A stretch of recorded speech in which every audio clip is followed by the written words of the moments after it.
all of my new friends and ones who've been my friends for a while, I want to formally introduce myself. I am Marshelle Harris. I am a National Board Certified Health and Wellness Coach. I am the founder of Wellness for Life, LLC.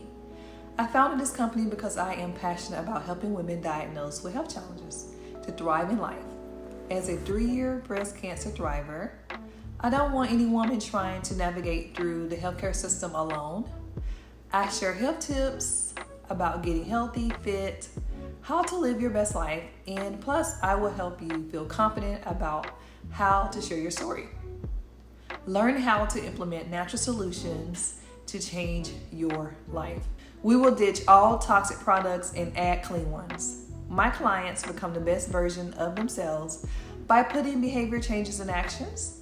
Your health matters. Your choices matter. Choose wellness for life today.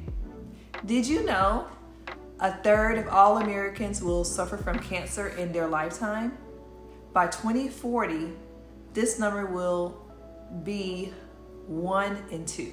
Alarming as this may seem, there is an extremely common misconception that cancer cannot be prevented, treated, or even cured through healthy changes and natural remedies, all while maintaining a high quality of life. Open your eyes, ladies and gentlemen. People are making their health a priority more now